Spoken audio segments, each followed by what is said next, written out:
ವಿಜಯನಗರದ ವಿಶ್ರಾಮ ಶಾಲೆ ತುಂಬಾ ಪ್ರಸಿದ್ಧವಾಗಿತ್ತು. ಬೇರೆ ನಗರದಿಂದ ವಿಜಯನಗರಕ್ಕೆ ಬಂದು ಹೋಗ್ತಿದ್ದ ವ್ಯಾಪಾರಿಗಳಿಗೆ ಉಳ್ಕೊಳ್ಳೋದಿಕ್ಕೆ, ವಿಶ್ರಾಂತಿ ಪಡೆಯೋದಿಕ್ಕೆ ಇದೊಂದೊಳ್ಳೆ ಜಾಗ ಆಗಿತ್ತು. ಇದಕ್ಕಿಂತ ಒಳ್ಳೆ ಜಾಗ ಎಲ್ಲೂ ಇರಲಿಲ್ಲ.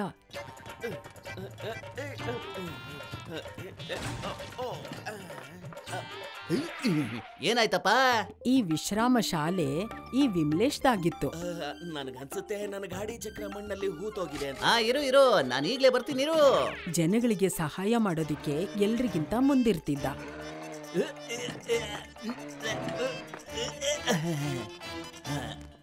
ಧನ್ಯವಾದಗಳು ವಿಮಲೇಶ. ಭಾಸ್ಕರಣ್ಣ, ಇವತ್ತು ಇಲ್ಲೇ ಊಟ ಮಾಡಿ ಸ್ವಲ್ಪ ವಿಶ್ರಾಂತಿ ತಗೊಳ್ಳಿ. ನಾನು ಈ ದಾರಿ ಸರಿ ಮಾಡೋದಿಕ್ಕೆ ಏನಾದ್ರೂ ಮಾಡ್ತೀನಿ. ಈ ತರ ಒಳ್ಳೆ ಕೆಲಸ ಮಾಡೋದಿಕ್ಕೆ ಅವನ ತಮ್ಮಂದಿರು ಕೂಡ ಅವನಿಗೆ ಸಹಾಯ ಮಾಡ್ತಿದ್ರು.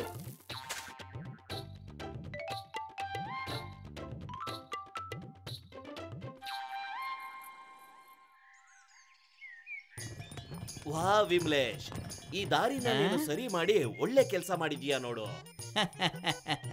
ಹಾಗೆ ಹೇಳ್ಬೇಡಿ ಅಣ್ಣ, ಮತ್ತೆ ಬನ್ನಿ.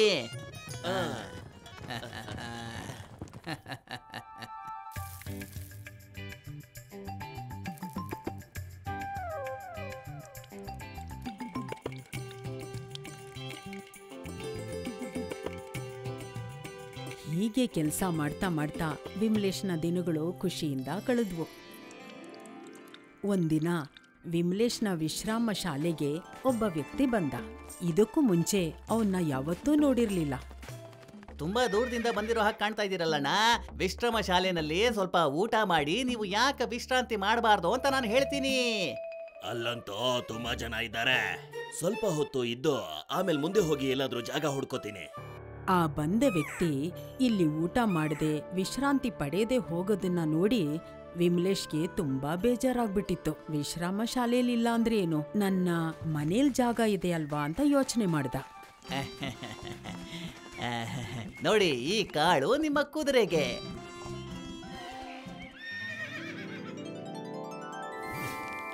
ಇದಕ್ಕೆ ತುಂಬಾ ಇಷ್ಟ ಆಗಿದೆ ಅಂತ ಅನ್ನಿಸ್ತಿದೆ. ನೀವು ಒಳಗಡೆ ಬನ್ನಿ. ಮತ್ತೆ ಇಲ್ಲಿದೆ ನೋಡಿ ನಿಮ್ಮ ಭೋಜನ. ಇಷ್ಟೊಂದು ರುಚಿಯಾದ ಅಡಿಗೆಗಳನ್ನ ನೋಡಿ ನನ್ನ ಹೊಟ್ಟೆ ಇನ್ನೂ ಹಸುವಾಗ್ತಾ ಇದೆ. ಆ ವ್ಯಕ್ತಿಗೆ ತುಂಬಾ ಹಸುವಾಗಿತ್ತು. ಹೊಟ್ಟೆ ತುಂಬಾ ಊಟ ಮಾಡ್ದ. ಅದು ಅಲ್ಲದೆ ವಿಧವಾದ ಅಡಿಗೆಗಳು. ಆ ವ್ಯಕ್ತಿಗೆ ಅವನ್ ಏನ್ ಮಾಡ್ತಿದ್ದಾನೆ ಅಂತ ಅವನ್ಗೆ ಗೊತ್ತಿರ್ಲಿಲ್ಲ.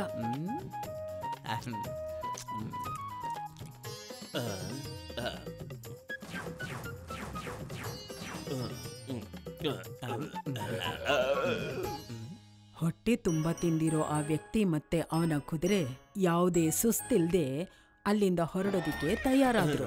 ತುಂಬಾ ರುಚಿಯಾದ ಊಟ ಕೊಟ್ಟಿದ್ದಕ್ಕೆ ನಿಮಗೆ ತುಂಬಾ ಧನ್ಯವಾದಗಳು. ನೀವು ತುಂಬಾ ಸರಳ ಮತ್ತೆ ಸಹೃದಯ ವ್ಯಕ್ತಿ. ನಿಮ್ಗೇನಾದ್ರೂ ಚಿಂತೆ ಅಥವಾ ತೊಂದರೆಗಳಿದ್ರೆ ನನಗೆ ಹೇಳ್ಬೋದು. ಚಿಂತೆ ಮತ್ತೆ ತೊಂದರೆ? ನನಗೆ ಯಾವುದೇ ರೀತಿ ಚಿಂತೆ ಮತ್ತೆ ತೊಂದರೆನೂ ಇಲ್ಲ. ನನಗೆ ದೊಡ್ಡ ಕುಟುಂಬನೇ ಇದೆ. ನನಗಿಬ್ರು ತಮ್ಮಂದಿರಿದ್ದಾರೆ. ಅವರಿಬ್ರು ಮಕ್ಕಳು ಜೊತೆಗೆ ಆಡ್ಕೊಂಡಿರ್ತಾರೆ. ಈ ವಿಶ್ರಾಮ ಶಾಲೆನ ನಡೆಸ್ಕೊಂಡು ಮತ್ತೆ ಇಲ್ಲಿಗೆ ಬರುವಂತ ಜನಗಳ ಸೇವೆ ಮಾಡಿಕೊಂಡು ನನ್ನ ಜೀವನ ಹೇಗೋ ನಡೀತಾ ಇದೆ ಚೆನ್ನಾಗಿ. ನನಗೆ ಯಾವುದ್ರ ಚಿಂತೆನೂ ಇಲ್ಲಣ್ಣ. ಓ, ಅಂದ್ರೆ ನೀನು ನಿನ್ನ ಮನಸ್ಸಿನ ಮಾತನ್ನ ಹೇಳಲ್ಲ ಅಂತ ಆಯ್ತು. ಇರೋ,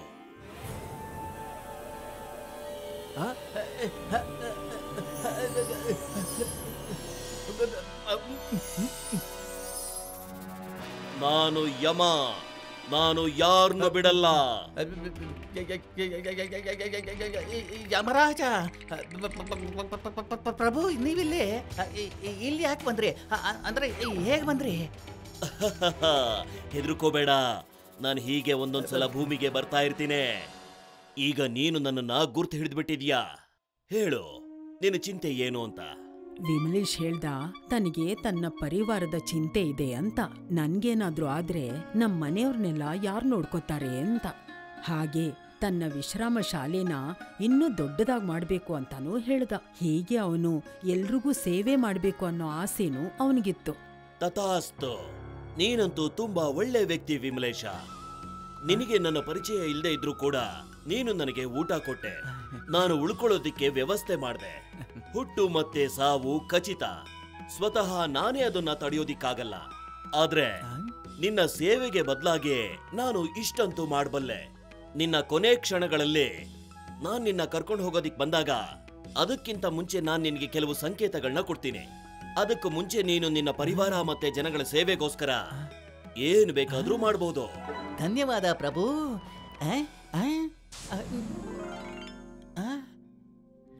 ಯಮರಾಜನಿಂದ ಆಶ್ವಾಸನೆ ಸಿಕ್ಕಿದ ಮೇಲೆ ವಿಮಲೇಶನ್ಗೆ ಯಾವುದೇ ಚಿಂತೆ ಇರಲಿಲ್ಲ. ಅವನು ತನ್ನ ಪರಿವಾರಕ್ಕೆ ಏನೇನ್ ಮಾಡಬೇಕು ಅಂತ ಆಸೆ ಇತ್ತೋ ಅದನ್ನೆಲ್ಲ ಅವನು ಮಾಡಕ್ ಶುರು ಮಾಡ್ದ. ಅಣ್ಣ, ವಿಶ್ರಾಂತಿ ಶಾಲೆಯಲ್ಲಿ ಈಗ ಜಾಗ ತುಂಬಾ ಕಮ್ಮಿ ಆಗಿದೆ. ನಾವೀಗ ವಿಶ್ರಾಂತಿ ಶಾಲೆಯಲ್ಲಿ ಕೊಠಡಿಗಳನ್ನ ಜಾಸ್ತಿ ಮಾಡಬೇಕಾಗಿದೆ.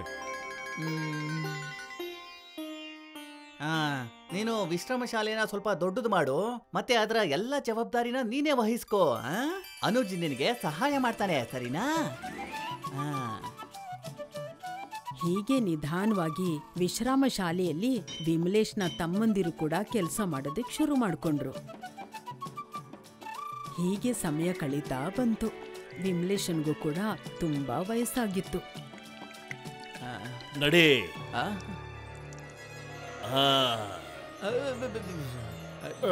ಏನಾಯ್ತು ಅಣ್ಣ? ಏನೂ ಇಲ್ಲ, ನಾನ್ ಚೆನ್ನಾಗಿದ್ದೇನೆ. ಅಣ್ಣ, ನಾನ್ ಅನ್ಕೋತಿರೋದೇನು ಅಂದ್ರೆ ವಿಶ್ರಾಂತಿ ಶಾಲೆಯಲ್ಲಿ ಒಂದು ಭೋಜನ ಶಾಲೆ ಇದ್ರೆ ತುಂಬಾನೇ ಒಳ್ಳೇದು ಅಂತ. ನಾನೀ ಜವಾಬ್ದಾರಿನ ಅನುಜ್ಗೆ ಕೊಡಬೇಕು ಅಂತಿದ್ದೀನಿ. ಇದನ್ ಕೇಳಿ ವಿಮಲೇಶ್ ಖುಷಿ ಪಟ್ಟ. ಯಾಕೆಂದ್ರೆ ಅವನ ಇಬ್ರು ತಮ್ಮಂದಿರು ಅವ್ರ ಕಾಲ್ ಮೇಲೆ ಅವ್ರು ನಿಂತ್ಕೊಂಡ್ರು ಅಂತ. ಹೀಗೆ ಸಮಯ ಕಳೀತಾ ಬಂತು. ವಿಮಲೇಶ್ನ ತಮ್ಮಂದಿರು ಅವನ್ ಹೇಳೋ ಮಾತನ್ನ ಕೇಳ್ತಾ ವಿಶ್ರಾಮ ಶಾಲೆಯ ಕೆಲಸಗಳನ್ನ ಮುಂದುವರಿಸ್ತಾ ಸಹಾಯ ಮಾಡ್ತಾ ಬಂದ್ರು. ಆದ್ರೆ ವಿಮಲೇಶನ್ಗೆ ಒಂದೇ ಒಂದು ಚಿಂತೆ ಇತ್ತು. ಅದ್ಯಾವ ಚಿಂತೆ ಅಂದ್ರೆ ಯಮರಾಜ ಬರೋಕ್ಕೂ ಮುಂಚೆ ಅವನು ಕೊಡೋ ಸಂಕೇತದ ಬಗ್ಗೆ. ಹೋಗೋಣವಾ? ನೀನು ಹೊರಡೋ ಸಮಯ ಬಂದಿದೆ. ಪ್ರಭು, ನೀವು? ಪ್ರಭು ಅಲ್ಲ ಅಣ್ಣ, ನಾನು. ನೀವು ನಮ್ಮ ಹೊಸ ವಿಶ್ರಾಂತಿ ಶಾಲೆ ಉದ್ಘಾಟನೆ ಮಾಡೋದಕ್ಕೆ ಬರ್ಬೇಕಲ್ವಾ? ನಾನು ಅದನ್ನ ಮರ್ತೆ ಹೋಗಿದ್ದೆ ಅನುಜ್. ಬನ್ನಿ ಹೋಗೋಣ. ವಿಮಲೇಶನ್ ಜೀವನ ಕೊನೆಯಾಗ್ತಾ ಬಂತು. ಮನುಷ್ಯನಿಗೆ ಬದುಕಬೇಕು ಅನ್ನೋ ಆಸೆ ಅವನು ಸಾಯೋವರೆಗೂ ಅದು ಬಿಡೋದಿಲ್ಲ. ಸೊ ಇದೇ ತರ ವಿಮಲೇಶನ್ ಜೀವನದಲ್ಲೂ ಇತ್ತು.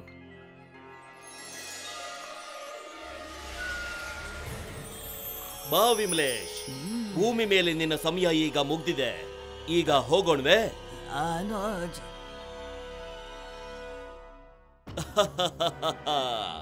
ಈ ಸಲ ಬಂದಿರೋದು ಅನುಜ ಅಲ್ಲ, ನಾನು ಯಮ.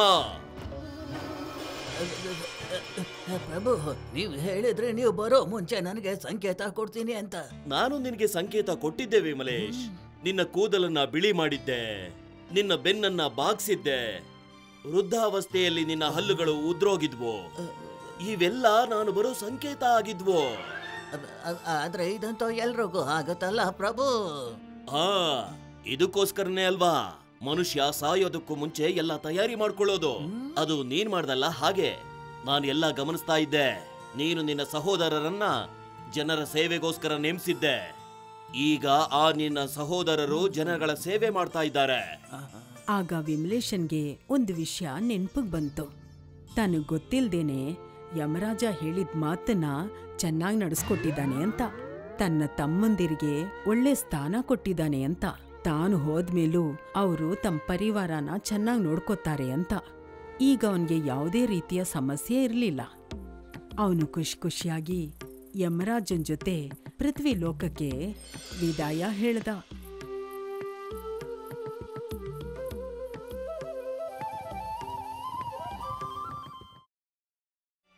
ಒಂದಿನ ಲಕ್ಷ್ಮೀದೇವಿ ಮೇಲೆ ಬೇರೆ ದೇವಿಗಳು ಆರೋಪ ಮಾಡ್ತಿದ್ರು. ಯಾಕೆ ಒಂದೇ ಕಡೆ ಇರೋದಿಲ್ಲ ಅಂತ. ಒಂದಿನ ಇವ್ರ ಹತ್ರ, ಇನ್ನೊಂದಿನ ಬೇರೆಯವ್ರ ಹತ್ರ. ಆಗ ಲಕ್ಷ್ಮೀದೇವಿ ಹೇಳಿದ್ಲು, ನನ್ನನ್ನ ಯಾರು ಗೌರವಿಸ್ತಾರೋ ಅವರು ತಮ್ಮ ದುಡ್ಡನ್ನ ಯೋಚನೆ ಮಾಡಿ ಖರ್ಚು ಮಾಡ್ತಾರೆ. ಯಾರ್ ಕಷ್ಟಪಡ್ತಾರೋ ನಾನ್ ಅವ್ರ ಕೈಯನ್ನ ಯಾವತ್ತೂ ಬಿಡೋದಿಲ್ಲ. ಆದ್ರೆ ಒಂದ್ ದುಃಖದ ವಿಷಯ, ನಾನ್ ಯಾರತ್ರ ಉಳ್ಕೋತೀನೋ ಅವರು ಎಲ್ಲಾ ರೀತಿನಲ್ಲೂ ದುರಹಂಕಾರ ಮಾಡೋದಕ್ ಶುರು ಮಾಡ್ತಾರೆ. ಬೇರೆ ದೇವಿಯೆಲ್ಲ ಇದನ್ನ ಕೇಳಿ ಇದೊಂದು ಕಟ್ಟುಕತೆ ಅಂತ ಹೇಳಿದ್ರು. ಈಗ ಲಕ್ಷ್ಮೀದೇವಿ ಹತ್ರ ತನ್ನ ಮಾತನ್ನ ಸಾಬೀತ್ ಮಾಡೋದ್ ಬಿಟ್ರೆ ಬೇರೆ ದಾರಿನೇ ಇರ್ಲಿಲ್ಲ.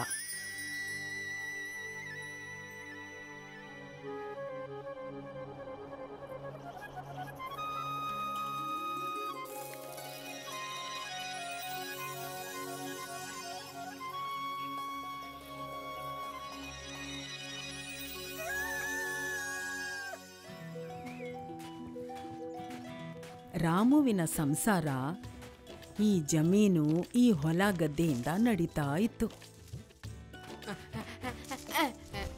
ಬೇಗ ತೆಗೀರಿ, ನನಗೆ ಹೊಟ್ಟೆ ಹಸುವಾಗ್ತಿದೆ.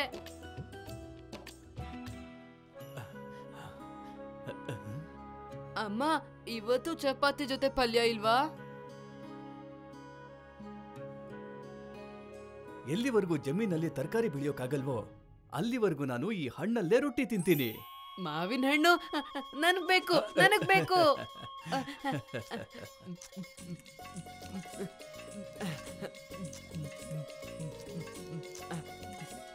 ರಾಮು ಒಬ್ಬ ಬಡವನಾಗಿದ್ರು ತನ್ನ ಹೆಂಡತಿ ಮಗು ಜೊತೆ ತುಂಬಾ ಸಂತೋಷವಾಗಿದ್ದ.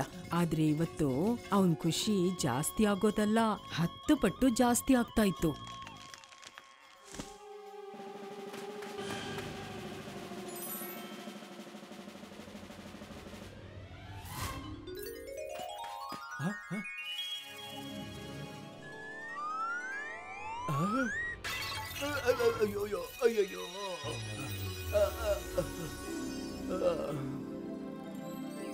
ಇವತ್ತು ಲಕ್ಷ್ಮೀದೇವಿಯ ಕೃಪೆ ಅವನ ಮೇಲೆ ಹೇಗಿತ್ತು ಅಂದ್ರೆ ಅವರು ಖುಷಿಲಿ ಕುಣಿತಾ ಇದ್ರು.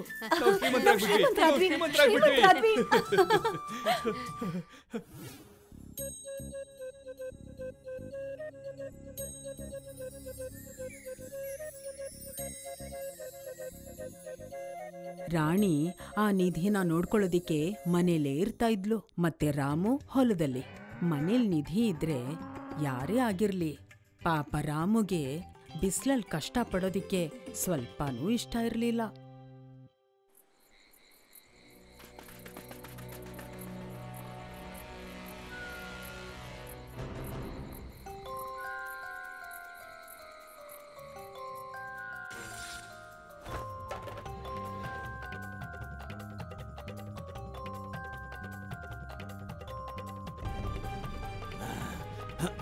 ಬಿಡು ಇದನ್ನ, ಬಿಡು ನನ್ನ ನಾಣ್ಯಗಳನ್ನ, ಬಿಡು ಬಿಡು ನನ್ನ ನಾಣ್ಯಗಳನ್ನ, ಬಿಡು.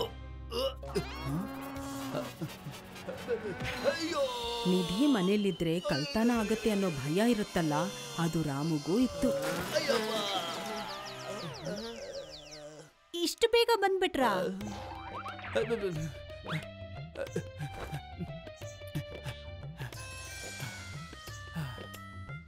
ಇನ್ನು ಈ ಮನೆ ನಮ್ಗೆ ಸುರಕ್ಷಿತ ಅಲ್ಲ ರಾಣಿ. ಅದಕ್ಕೆ ನಿಧಿ ಸಿಕ್ಕದ್ಮೇಲೆ ರಾಮು ಒಂದೊಳ್ಳೆ ಮನೆ ಕಟ್ಟಿಸ್ದ, ಮತ್ತೆ ಐಷಾರಾಮಿ ಜೀವನ ನಡೆಸ್ದ. ಮತ್ತೆ ಈಗ ರಾಮು ಮುಂಚಿನ ರಾಮು ಆಗಿರ್ಲಿಲ್ಲ. ಲಕ್ಷ್ಮಿ ಕೃಪೆಯಿಂದ ಅವನ ನಡವಳಿಕೆ ಕೂಡ ಬದಲಾಗಿತ್ತು. ಈಗ ಅವನು ವಿಜಯನಗರದಲ್ಲಿ ಒಬ್ಬ ಶ್ರೀಮಂತ ವ್ಯಕ್ತಿ ಆಗಿದ್ದ. ರಾಮು ಸೇಟು, ನೋಡಿ ಏನ್ ತಗೊಂಡು ಬಂದಿದ್ದೀನಿ ನನ್ನ ದುಡ್ಡಿನ ಮೇಲಾಣೆ. ಇದು ಅಕ್ಕಿ. ಅಕ್ಕಿ? ಬರೀ ಅಕ್ಕಿನ? ಅಯ್ಯೋ ರಾಮು ಸೇಟ್, ನೀವಂತೂ ಶ್ರೀಮಂತರು. ಇವು ಅಕ್ಕಿ ಅಲ್ಲ, ಇವು ಮುತ್ತುಗಳು. ನೋಡಿ ಹೇಗ್ ಉಳಿತಾ ಇದೆ ಅಂತ. ಇದನ್ನ ನಿಮ್ಗೋಸ್ಕರನೇ ತರಿಸಿರೋದು ನನ್ನ ದುಡ್ಡಿನ ಮೇಲಾಣೆ. ಆದ್ರೆ ಅಡ್ಗೆ ಮನೇಲಿ ಈಗಾಗ್ಲೇ ಅಕ್ಕಿ ತುಂಬಿಕೊಂಡಿದ್ಯಲ್ಲ. ಅದನ್ನೆಲ್ಲ ನೀವು ಬಡವರಿಗೆ ದಾನ ಮಾಡಿ ಪುಣ್ಯ ಕೊಟ್ಕೊಳ್ಳಿ ಅಮ್ಮ. ಆ ಹಳೆ ಅಕ್ಕಿನ ನಮ್ಮ ರಾಮು ಅಣ್ಣ ತಿನ್ನಕ್ಕಾಗುತ್ತಾ ಹೇಳಿ? ಅಲ್ವಾ ರಾಮು ಅಣ್ಣ? ಇಲ್ಲ, ಖಂಡಿತ ತಿನ್ನಲ್ಲ. ಏನ್ರ ನೋಡ್ತಿದ್ದೀರಾ? ಬೇಗ ಹೋಗಿ ಗಾಡಿಲಿರೋದ್ನೆಲ್ಲ ತನ್ನಿ, ನನ್ನ ದುಡ್ಡಿನ ಮೇಲಾಣೆ.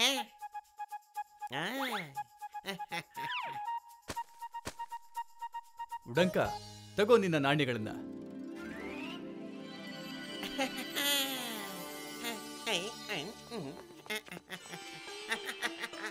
ಮನು ಸೇಟು, ನೀನೇನ್ ತಂದ್ಯಪ್ಪ? ಅಯ್ಯೋ, ನಾನ್ ಯಾವ ಸೀಮೆ ಸೇಟು? ನಾನಂತೂ ನಿಮಗೆ ಗುಲಾಮನಲ್ವೇ, ಸೇವೆ ಮಾಡೋದಕ್ಕೆ ಬಂದಿದ್ದೀನಷ್ಟೇ. ಬೇರೆ ರಾಜ್ಯದಿಂದ ಮೃದುವಾಗಿರೋ ಮತ್ತೆ ರೇಷ್ಮೆ ಬಟ್ಟೆಗಳು ಬಂದಿದ್ವು, ಅದನ್ನ ತೋರ್ಸೋಣ ಅನ್ಕೊಂಡೆ. ತೋರ್ಸು.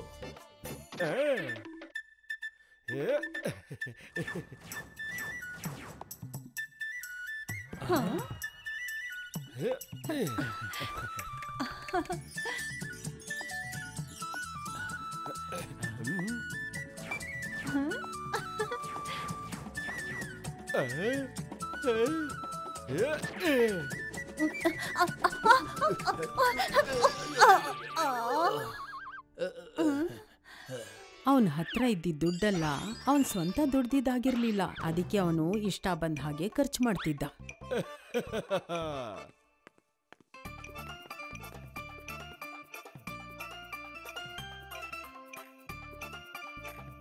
ಯಾರೆಷ್ಟೇ ಕೇಳಿದ್ರೂ ಕೊಟ್ಟುಬಿಡ್ತಿದ್ದ. ರಾಮು ಹತ್ರ ಇದ್ದಿದ್ದ ದುಡ್ಡೆಲ್ಲ ಖಾಲಿ ಆಗ್ತಿತ್ತು. ಆದ್ರೆ ಅವನ್ ಶೋಕಿ ಅಲ್ಲ.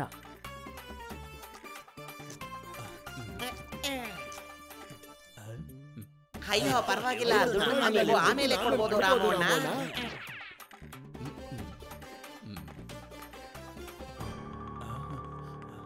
ಒಂದಲ್ಲ ಒಂದಿನ ಸಾಲ ಅಂತೂ ತೀರಿಸಲೇಬೇಕು. ಕೊನೆಗೂ ಆ ದಿನ ಬಂದೇ ಬಿಡ್ತು. ಏನೋ ಒಂದೇ ಒಂದ್ ನಾಣ್ಯನ, ಆದ್ರೆ ನನ್ನ ಲೆಕ್ಕದಲ್ಲಿ ನೀವು ಇನ್ನೂ ಜಾಸ್ತಿ ಕೊಡ್ಬೇಕು ರಾಮು ಅಣ್ಣ. ನನ್ನ ದುಡ್ಡಿನ ಮೇಲೆ ಆಣೆ. ನನ್ನ ಹತ್ರ ಈಗ ಉಳ್ಕೊಂಡಿರೋದು ಇದೊಂದೇ. ಇನ್ನು ನಿಮ್ ಹತ್ರ ತುಂಬಾನೇ ಇದೆ ರಾಮು ಅಣ್ಣ. ದುಡ್ಡು ಕೊಡ್ಲಿಲ್ಲ ಅಂತ ಉಡಾಂಕ ರಾಮು ಮನೇಲಿದ್ದಿದ್ ವಸ್ತು ಮತ್ತೆ ಕುದುರೆನೂ ತಗೊಂಡು ಹೋಗ್ಬಿಟ್ಟ.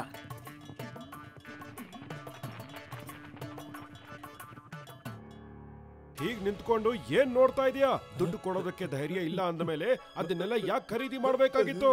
ದೊಡ್ಡದಾಗಿ ಶ್ರೀಮಂತ ಆಗೋದಕ್ಕೆ ಹೊರಟಿದ್ದ. ಮೊದ್ಲು ತೆಗಿ ಇದನ್ನ. ಎಲ್ಲ ವಸ್ತುಗಳನ್ನ ತಗೊಂಡು ಹೋಗಿ. ರಾಮುಗೆ ದುಡ್ಡು ಖರ್ಚು ಮಾಡೋದ್ರಲ್ಲಿ ಸ್ವಲ್ಪನೂ ಹಿಡಿತಾ ಇರಲಿಲ್ಲ. ಹಾಗೆ ಅವನಿಗೆ ಬುದ್ಧಿನೂ ಇರಲಿಲ್ಲ. ಈಗ ಅವನಿಗೆ ತನ್ನ ತಪ್ಪಿನ ಅರಿವಾಯ್ತು. ಒಂದು ನಾಣ್ಯ ಕೊಡಕ್ಕಾಗಲ್ಲ, ಈ ಸಿಂಹಾಸನ ಬೇರೆ ಬೇಕಾ? ಎದ್ದೇಳೋ ಮೇಲೆ.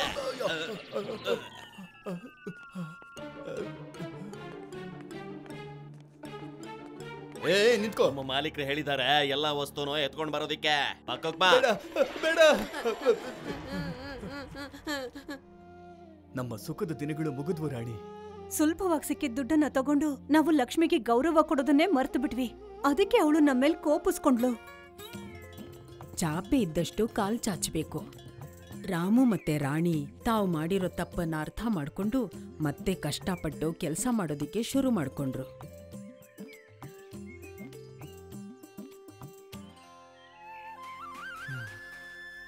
ರಾಮುವಿನ ಕಷ್ಟ ಫಲ ಕೊಡ್ತು. ಇದನ್ನೆಲ್ಲ ನೋಡಿ ಮತ್ತೆ ಲಕ್ಷ್ಮೀದೇವಿ ಖುಷಿ ಪಟ್ಲು. ಮತ್ತೆ ಬೇರೆ ದೇವಿಗಳಿಗೆ ಇದರ ಉತ್ತರ ಕೂಡ ಸಿಕ್ತು. ಇದೇ ಕಾರಣಕ್ಕೆ ಲಕ್ಷ್ಮೀದೇವಿ ಯಾರ ಮನೆಯಲ್ಲೂ ಶಾಶ್ವತವಾಗಿ ಉಳ್ಕೊಳ್ಳೋದಿಲ್ಲ. ಯಾಕೆಂದ್ರೆ ಜನಗಳು ಲಕ್ಷ್ಮೀದೇವಿಗೆ ಮರ್ಯಾದೆ ಕೊಡೋದನ್ನ ಮರ್ತು ಹೋಗ್ತಾರೆ. ವಿಜಯನಗರದ ಕೆಲವು ವ್ಯಕ್ತಿಗಳು ಎಷ್ಟು ಸೋಂಬೇರಿಗಳಾಗಿದ್ರು ಅಂದ್ರೆ ಅವ್ರ ಕೆಲ್ಸ ಮಾಡೋದಿರ್ಲಿ, ಅವ್ರ ಕೆಲ್ಸದ ಬಗ್ಗೆ ಯೋಚನೆ ಮಾಡೋದೇ ಸೋಂಬೇರಿತನ. ಅಲ್ಲಿದ್ದ ಸೋಂಬೇರಿಗಳು ಅವರು ಸೋಂಬೇರಿಗಳ ಸಂಘನೇ ಮಾಡ್ಕೊಂಡಿದ್ರು. ಅಲ್ಲಿದ್ದ ಸೋಂಬೇರಿಗಳೆಲ್ಲ ಸೇರ್ಕೊಂಡು ಕೆಲ್ಸಕ್ ಬಾರ್ದಿರೋ ಮಾತುಗಳನ್ನೆಲ್ಲ ಮಾತಾಡ್ಕೋತಾ ಇದ್ರು. ಯಾಕೆಂದ್ರೆ ಅವ್ರಿಗೆ ಮಾಡೋಕ್ ಬೇರೆ ಕೆಲ್ಸನೇ ಇರ್ಲಿಲ್ಲ. ಈ ಕಾರಣದಿಂದ ಅವ್ರ ಮನೆ ಕೆಲ್ಸ ಎಲ್ಲ ಅವ್ರ ಮನೆ ಹೆಂಗಸರೇ ಮಾಡ್ತಾ ಇದ್ರು.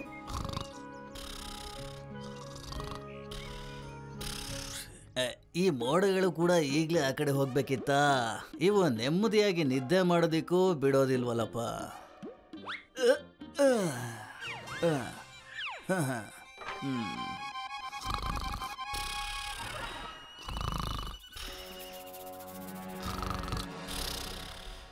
ಕಾವೇರಿ, ಸ್ವಲ್ಪ ನೀರು ಕೊಡೆ. ನನಗೆ ತುಂಬಾನೇ ಬಾಯಾರಿಕೆ ಆಗ್ತಾ ಇದೆ ಕಣೆ. ಅಯ್ಯೋ, ಅಲ್ಲೇ ಇಟ್ಟಿದ್ದೀನಲ್ಲ ನೀರ್ನ. ಮನೇಲಿ ಒಂದು ಕೆಲ್ಸ ಅಂತೂ ಮಾಡಲ್ಲ.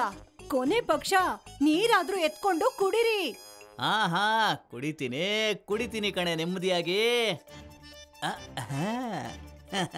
ಹೇ, ಕುಡಿತೀನಿ ನೋಡು. ಅಯ್ಯೋ, ಆ ಮಂಕ್ರಿನ ತಲೆ ಮೇಲೆ ಇಟ್ಕೊಳಕ್ ಕೊಟ್ಟಿಲ್ಲ. ತೋಟದಿಂದ ತರಕಾರಿ ತರೋದು ಕೊಟ್ಟಿರೋದು.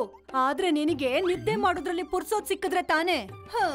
ಈಗ ನಾನೇ ಹೋಗ್ಬೇಕಾಗ್ ಬಂದಿದೆ. ಅಲ್ವೇ, ನಾನು ಕೆಲಸ ಮಾಡಿದ್ರೆ ಆಗ ಮಾತ್ ಯಾರೇ ಆಡ್ತಾರೆ ನೆಮ್ಮದಿಯಾಗಿ.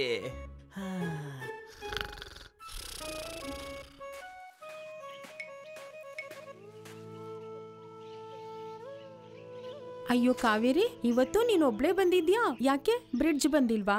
ಅಯ್ಯೋ, ಬ್ರಿಡ್ಜಾ? ಸಾಧ್ಯ ಆದ್ರೆ ಅವರು ತಮ್ಮ ಕೈಯಾರೆ ಊಟ ಕೂಡ ತಿನ್ನಲ್ಲ. ಹೋಗ್ಲಿ ಬಿಡಿ. ಹೌದು, ನಿಮ್ ಗಂಡಂದಿರ್ ಯಾಕೆ ಬಂದಿಲ್ಲ? ಅಯ್ಯೋ, ನನ್ ಗಂಡ ನಿಮ್ ಬ್ರಿಡ್ಜ್ಗಿಂತ ಏನ್ ಕಮ್ಮಿ ಇಲ್ಲ ಬಿಡು. ಅವನ್ನ ಹಗ್ಗದಿಂದ ಕಟ್ಟಿ ಎಳಿಬೇಕಾಗತ್ತೆ.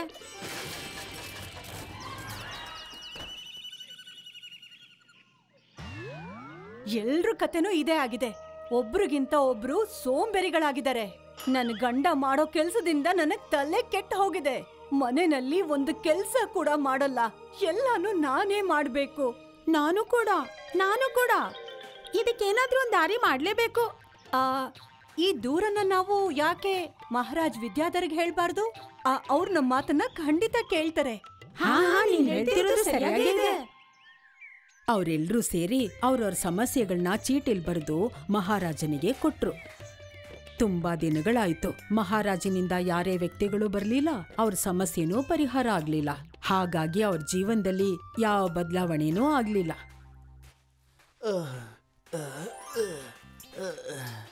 ಈಗ ನಾನು ನಿಧಾನಕ್ಕೆ ನಡೀತಾ ಇದ್ರೆ ನಾನು ಸೋಂಬೇರಿಗಳ ಸಂಘ ತಲುಪೋ ಅಷ್ಟರಲ್ಲಿ ಸಮಯ ಆಗ್ಬಿಡುತ್ತಲ್ಲಪ್ಪ.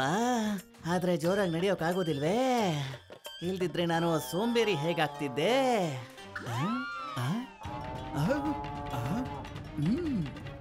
ಈಗ ಹೋಗ್ತೀನಿ ನೋಡಿ, ಆರಾಮವಾಗಿ.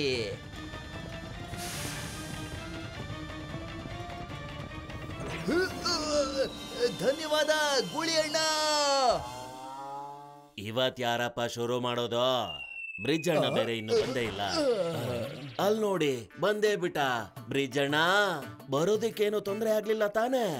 ಅಯ್ಯೋ ಇಲ್ರಪ್ಪ, ನಡ್ಕೊಳ್ದೇನೆ ನಾನು ಇಲ್ಲಿಗೆ ಬಂದು ತಲುಪಿಟ್ಟಿದ್ದೀನಿ ನೋಡಿ. ಸರಿ, ಹಾಗಿದ್ರೆ ಶುರು ಮಾಡೋಣವೇ? ಇದ್ಯಾರಪ್ಪ ಬಂದಿರೋದು?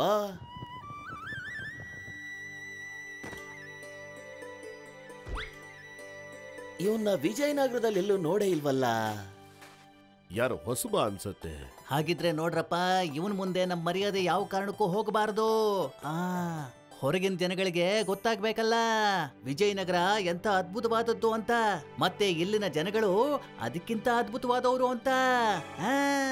ಇಲ್ ನೋಡ್ರಪ್ಪ, ಮಹಾರಾಜ ವಿದ್ಯಾಧರ ಅವ್ರನ್ನ ಭೇಟಿ ಮಾಡ್ಬೇಕು. ಆದ್ರೆ ಅವ್ರ ಸೈನಿಕರು ಒಳಗಡೆ ಬಿಡ್ತಾ ಇಲ್ಲ. ಒಳಗಡೆ ಹೋಗೋದಿಕ್ಕೆ ಏನಾದ್ರೂ ಉಪಾಯ ಇದ್ರೆ ಹೇಳಿ. ತುಂಬಾ ದೂರದಿಂದ ಬಂದಿದ್ದೇನೆ. ನೀನ್ ಖಂಡಿತ ಸರಿಯಾದ ಜಾಗಕ್ಕೆ ಬಂದಿದ್ಯಾ ಅಣ್ಣ. ನಾವೇ ಆ ಉಪಾಯ. ಏನು, ನೀವು ಮಹಾರಾಜರಿಗೆ ಪರಿಚಯನಾ? ಪರಿಚಯನ? ನಾನು ವಿಜಯನಗರದ ಮಹಾರಾಜರನ್ನ ನಾನು ಹುಟ್ಟೋಕ್ ಮುಂಚೆಯಿಂದನೂ ನೋಡಿದ್ದೀನಿ. ನನಗಂತೂ ವಿಜಯನಗರದ ಪೂರ್ತಿ ನಕ್ಷೆ ನಾನು ಹುಟ್ಟೋಕ್ ಮುಂಚೆಯಿಂದನೂ ಗೊತ್ತಿತ್ತು. ಅದಕ್ಕೆ ನಾನು ಹುಟ್ಟಿದ ಹಾಗೆ ಓಡ್ಕೊಂಡ್ ಬಂದು ಅರಮನೆ ತಲುಪ್ಬಿಟ್ಟೆ ಮಹಾರಾಜರನ್ನ ಭೇಟಿ ಮಾಡೋಕೆ. ಏನ್ ಹೇಳ್ದೆ? ಹಾ. ಅಯ್ಯೋ, ಇದ್ರಲ್ಲಂತ ದೊಡ್ಡ ಮಾತೇನಿದೆ. ನಾನು ಒಂದಿನದ ಚಿಕ್ಕ ಮಗು ಇದ್ನಲ್ಲ, ಆಗ ನಾನು ಕುದುರೆ ಮೇಲೆ ಹತ್ಕೊಂಡು ಮಹಾರಾಜರ ಹತ್ರ ಹೋಗಿದ್ದೆ. ಅವರು ತುಂಬಾ ಸಂತೋಷ ಪಟ್ಟು ನನ್ನ ಜೊತೆ ಕೂತ್ಕೊಂಡು ತಿಂಡಿ ಕೂಡ ಮಾಡಿದ್ರು. ಅಯ್ಯೋ, ಇದೆಲ್ಲ ಏನು ದೊಡ್ಡ ವಿಷಯ.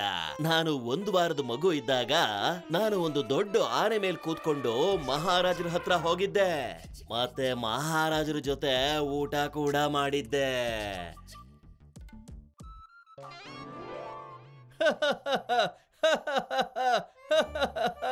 ಏನಾಯ್ತೋ ಬ್ರಿಡ್ಜ್ ಅಣ್ಣ, ನನ್ ಮೇಲೆ ನಂಬಿಕೆ ಇಲ್ವೇನೋ? ಅಯ್ಯೋ ಇಲ್ಲಪ್ಪ, ಖಂಡಿತ ನಂಬಿಕೆ ಇದೆ. ಆದ್ರೆ ನಾನು ಯೋಚಿಸ್ತಾ ಇದ್ದೆ, ನೀವು ಇಷ್ಟು ಸಣ್ಣ ವಿಚಾರಕ್ಕೆ ಎಷ್ಟು ಖುಷಿ ಪಡ್ತಾ ಇದ್ದೀರಲ್ಲಪ್ಪ ಆರಂಭವಾಗಿ ಅಂತ. ಅಲ್ಲ, ನನ್ನ ಕತೆ ಕೇಳಿದ್ರೆ ನಿಮ್ಮ ಗತಿ ಏನಾಗ್ಬೋದು ಹೇಳಿ? ಹೌದಾ, ಹೇಳಿ ಹೇಳಿ. ನಿನಗ್ ಗೊತ್ತಿದ್ಯಾ, ನನಗೆ 1 ತಿಂಗಳಾಗಿದ್ದಾಗ ಒಂದ್ಸಲ ನಾನು ಹಾರ್ತಾ ಹಾರ್ತಾ ಹಕ್ಕಿ ತರ ಅರಮನೆಯಲ್ಲಿರುವಂತ ತೋಟಕ್ಕೆ ತಲುಪಿಟ್ಟಿದ್ದೆ ಆರಂಭವಾಗಿ. ಮಹಾರಾಜರು ನನ್ನನ್ನ ನೋಡಿ ಅವರು ನನ್ನನ್ನ ಅರಮನೆಗೆ ಕರ್ಕೊಂಡು ಹೋಗಿದ್ರು. ಮತ್ತೆ ಅವರ ಸಿಂಹಾಸನದ ಮೇಲೆ ನನ್ನ ಕೂರಿಸ್ಬಿಟ್ಟಿದ್ರು. ಇದ್ರ ಅರ್ಥ ನೀವು ಮಹಾರಾಜರಿಗೆ ತುಂಬಾ ಪರಿಚಯ ಇದ್ದೀರಾ ಅಂತ ಆಯ್ತು. ಹಾಗಾದ್ರೆ ಮಹಾರಾಜರಿಗೆ ನೀವು ಚೆನ್ನಾಗಿ ಗೊತ್ತಿರುತ್ತೆ. ತುಂಬಾ ಚೆನ್ನಾಗೇ ಗೊತ್ತು. ಮತ್ತೆ ನಮ್ಮೆಲ್ಲರ ಅದ್ಭುತ ಶಕ್ತಿಗಳಿಗಾಗಿ ಅವರು ನಮ್ಮನ್ನ ತುಂಬಾ ಮರ್ಯಾದೆಯಿಂದ ಕಾಣ್ತಾರೆ. ಈಗ ನನ್ನ ಕೆಲ್ಸ ಮುಗೀತು. ಯಾವ ಕೆಲ್ಸ ಅಣ್ಣ? ನಾನು ಅರಮನೆಯಲ್ಲಿ ಕೆಲ್ಸ ಮಾಡ್ತೀನಿ. ಮೊನ್ನೆ ತಾನೇ ಅರಮನೆ ಬಾಗ್ಲು ಮುರಿದೋಗಿತ್ತು. ಅದನ್ನ ಸರಿ ಮಾಡಿಸೋದಿಕ್ಕೆ 4 ವಿಧವಾದ ಶಕ್ತಿ ಇರೋರ್ನ ನಾವು ಕರೆಸಿದ್ವಿ. ಆದ್ರೆ ಆ ಅರಮನೆ ಬಾಗ್ಲು ಎಷ್ಟು ದೊಡ್ಡದಾಗಿತ್ತು ಅಂತ ಅಂದ್ರೆ ಅದನ್ನ ಸರಿ ಮಾಡೋದಿಕ್ಕೆ ಸಾಮಾನ್ಯ ವ್ಯಕ್ತಿಗಳಿಂದ ಆಗ್ತಾನೆ ಇರ್ಲಿಲ್ಲ. ಆದ್ರೆ ಅವರು ಕೆಲ್ಸದ ಬದಲಿಗೆ ಚಿನ್ನ ಕೇಳಿದ್ರು. ಆಮೇಲೆ ಅವರು ಕೆಲ್ಸನೂ ಮಾಡ್ದೇನೆ ಚಿನ್ನ ತಗೊಂಡು ಓಡೋಗ್ಬಿಟ್ರು. ಮಹಾರಾಜರು ಅವ್ರನ್ನ ಹುಡ್ಕೋದಿಕ್ಕೆ ನನ್ನನ್ನು ಕಳಿಸ್ಕೊಟ್ಟಿದ್ದಾರೆ. ಹೌದಾ? ಆದ್ರೆ ನಮಗಂತೂ ಆ ತರದ ಅದ್ಭುತ ಶಕ್ತಿ ಇರುವಂತ ವ್ಯಕ್ತಿಗಳು ಯಾರು ಗೊತ್ತಿಲ್ವೇ? ಆದ್ರೆ ನನಗ್ ಗೊತ್ತಾಗೋಯ್ತಲ್ಲ. ನೀವೆಲ್ರೂ ಆಶ್ಚರ್ಯಗೊಳಿಸುವಂತಹ ಕಥೆನ ಹೇಳಿದ ಮೇಲೆ ಅದನ್ನ ಕೇಳಿ ನನಗೆ ಆ ಶಕ್ತಿಶಾಲಿ ವ್ಯಕ್ತಿಗಳು ನೀವೇ ಅಂತ ಗೊತ್ತಾಗೋಯ್ತು. ನೀವು 4 ಜನ ಅದ್ಭುತವಾದ ಶಕ್ತಿ ಇರೋ ಮನುಷ್ಯರು. ನೀವೇ ಅರಮನೆಯಲ್ಲಿರೋ ಚಿನ್ನನ ಯಾರಿಗೂ ಹೇಳ್ದೆ ಎತ್ಕೊಂಡು ಓಡೋಗಿರೋದು. ಈಗ ನಾನು ನಿಮ್ಮನ್ನ ಮಹಾರಾಜರಿಗೆ ಹಿಡ್ಕೊಡ್ತೀನಿ, ಅವರಿಂದ ನಾನು ಬಹುಮಾನ ತಗೋತೀನಿ. ಬೇಗ ಹೇಳಿ, ಮಹಾರಾಜರು ಚಿನ್ನನ ಎಲ್ಲಿಟ್ಟಿದ್ದೀರಾ ಅಂತ. ನಮ್ಮನ್ನ ಕ್ಷಮಿಸ್ಬೇಕು, ಯಾಕಂದ್ರೆ ನಮ್ಗೆ ಆ ಥರದ್ದು ಯಾವುದೇ ಅದ್ಭುತ ಶಕ್ತಿಗಳಿಲ್ಲ. ನಾವಂತೂ ಸಾದಾ ಸೀದಾ ಮನುಷ್ಯರು. ಆರಂಭವಾಗಿ ಮತ್ತೆ ಈಗಷ್ಟೇ ನೀವು ದೊಡ್ಡ ದೊಡ್ಡ ಮಾತೆಲ್ಲ ಆಡ್ತಾ ಇದ್ರೆ. ಅಯ್ಯೋ, ನಾವಂತೂ ಇಂಥ ಮಾತುಗಳನ್ನ ಇಲ್ಲಿಗೆ ಬರುವಂತ ಎಲ್ಲಾ ವ್ಯಕ್ತಿಗಳಿಗೂ ಮನ್ಸೋ ಇಚ್ಛೆ ಹೇಳ್ತಾ ಇರ್ತೀವಪ್ಪ. ಯಾಕಂದ್ರೆ ನಾವು ಮನೇಲಿದ್ದು ಯಾವುದೇ ಕೆಲಸ ಮಾಡೋದಕ್ಕೆ ಆಗ್ಬಾರ್ದಲ್ವಾ, ಅದಕ್ಕೆ ನೀವು ಮಹಾರಾಜರಿಗೆ ಇದನ್ನೆಲ್ಲ ಹೇಳ್ಬೇಡಿ. ನಾನು ನಿಮ್ಮ ಹತ್ರ ಪ್ರಾರ್ಥನೆ ಮಾಡ್ಕೊಳ್ತೀನಿ. ಸರಿ ಸರಿ, ಹೇಳೋದಿಲ್ಲ. ಆದ್ರೆ ನಂದೊಂದು ಷರತ್ತಿದೆ. ನೀವು ಇವತ್ತಿನಿಂದ ಸೋಂಬೇರಿಗಳ ತರ ಕೂತ್ಕೊಂಡು ಸುಮ್ನೆ ಕತೆ ಹೇಳೋದನ್ನ ಬಿಡ್ಬೇಕು. ನಾನು ಹೇಳಿದ್ದ ಅರ್ಥ ಆಯ್ತಾ? ಕಾವೇರಿ ಆ ಅಪರಿಚಿತ ವ್ಯಕ್ತಿಯ ಕುದುರೆಯನ್ನು ನೋಡಿ ಅರ್ಥ ಮಾಡ್ಕೊಂಡ್ಲು. ಇವರು ಬೇರೆ ಯಾರೂ ಅಲ್ಲ, ಸಾರಂಗ ಅಂತ. ಎಲ್ರೂ ಖುಷಿಯಾದ್ರು, ಯಾಕೆಂದ್ರೆ ಮಹಾರಾಜರು ಇವರೆಲ್ಲರೂ ಸಮಸ್ಯೆನ ಪರಿಹಾರ ಮಾಡಿದ್ರು ಅಂತ. ಈಗ ಸೋಂಬೇರಿತನದಿಂದ ಎಲ್ರೂ ದೂರ ಆದ್ರು. ಈಗ ಇವರೆಲ್ಲರೂ ಮನೆ ಕೆಲಸ ಎಲ್ಲ ಕಷ್ಟಪಟ್ಟು ಮಾಡ್ತಿದ್ರು.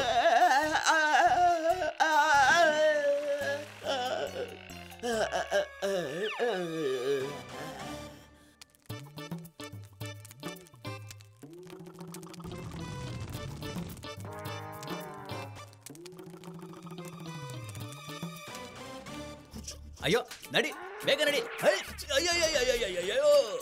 ಅಯ್ಯೋ ನಿಲ್ಸಿ, ಯಾರಾದ್ರೂ ನಿಲ್ಲಿಸ್ರಪ್ಪ.